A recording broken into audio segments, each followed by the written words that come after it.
दोस्तों, मैं छठ घाट में पहुंच चुकी हूँ और मैं आप लोगों को दिखाऊंगी यहाँ पे छठ घाट का दृश्य कितना प्यारा, कितना सुंदर, कितना अच्छा, कितना अनोखा लगता है सुबह सुबह छठ घाट पे।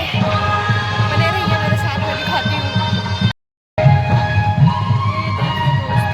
देखिए दोस्तों, यहाँ पे सब लोग सूर्य अर्घ्य के लिए खड़े हैं। कितना सुंदर, कितना प्यारा दृश्य है दोस्तों। ये देखिए,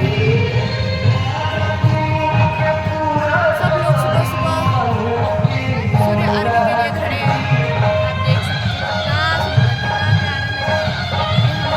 ये हमारी छठी मैया।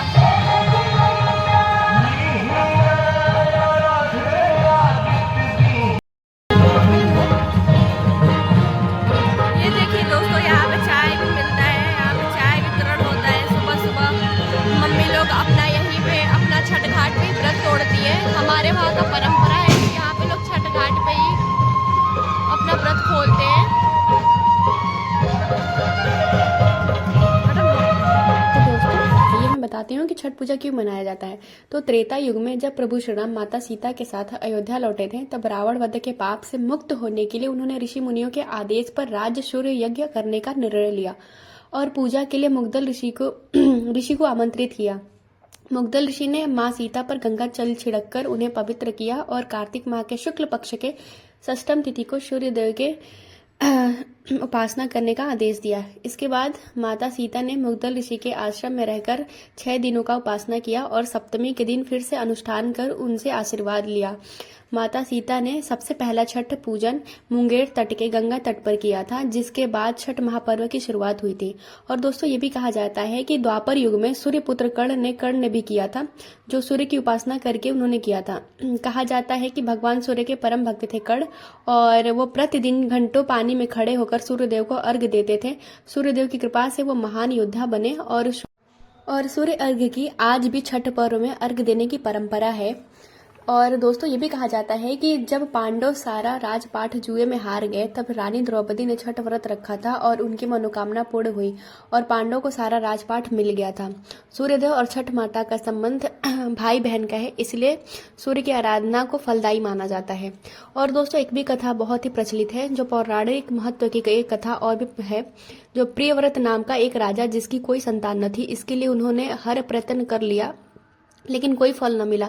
तब राजा को संतान प्राप्ति के लिए महर्षि कश्यप ने पुत्र यष्टि यज्ञ करने का परामर्श दिया। यज्ञ के बाद महारानी ने पुत्र को जन्म दिया, लेकिन वो मरा पैदा हुआ था। राजा की मृत बच्चे की सूचना सुनकर नगर में बहुत ज्यादा शोक फैल गया था। तब राजा मृत बच्चे को दफनाने की तैयारी कर रहे थे। तभी आकाश से एक ज्योतिर्मय विमान धरती पे उतरा, जिसमें बैठी देवी ने कहा कि मैं षष्ठी देवी हूँ और विश्व को समस्त बालकों का रक्षक हूँ। यह कहकर बच्चे को मृत शरीर को स्पर्श किया और वो जीवित हो उठा। इसके बाद राजा ने अपने राज्य में छठ महापर्व बनाने की घोषणा की। और दोस्तों, छठ पूजा की शुरुआत भाई दूज के तीसरे दिन से होती है। यह पूजा 4 दिन का होता है, जिसमें पहला दिन होता है नहाए खाए के रूप में मनाया जाता है, जिसमें घर की सफाई होती है, व्रती गंगा या तालाब में नहाती हैं और कद्दू की सब्जी और मूंग चने की दाल और चावल पका के खाती हैं। ये भोजन सिर्फ तांबे या मिट्टी के बर्तन में बनाया जाता है। दूसरा दिन उसे खरना कहा जाता है। व्रती पूरा दिन उपवास रहती हैं और सूर्यास्त से पहले जल और भोजन ग्रहण नहीं करती हैं। शाम को चावल और गुड़ और गन्ने के रस में खीर बनाया जाता है और सूर्य देवता के नैवेद्य अर्पित करके इसके बाद खीर रोटी का प्रसाद पूरे परिवार में और मित्रों में वितरित कर दिया जाता है। तीसरा दिन जो होता है वो संध्या अर्घ्य का दिन होता है, जब व्रती डूबते हुए सूर्य को अर्घ्य अर्पित करती हैं। इसके लिए बहुत ही स्पेशल प्रसाद बनता है, जैसे ठेकुआ कहते हैं दोस्तों। चौथे दिन होता है छठ पूजा का, वो होता है उषा अर्घ्य। उगते हुए सूर्य को अर्घ्य दिया जाता है और व्रती सूर्योदय से पहले घाट पर पहुंचती हैं और पूजा करती हैं। तो दोस्तों, ऐसे मनाया जाता है छठ पूजा, और इसलिए मनाया जाता है छठ पूजा। तो आपने देखा कि छठ पूजा क्यों मनाया जाता है। तो आइए आगे मैं दिखाती हूँ आगे का दृश्य। ये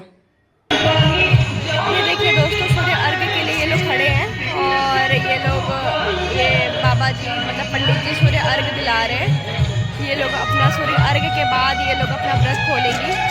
ये देखिए,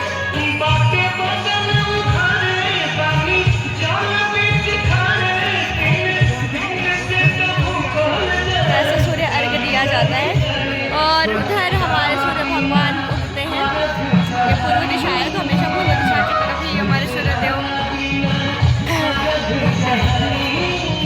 देखिए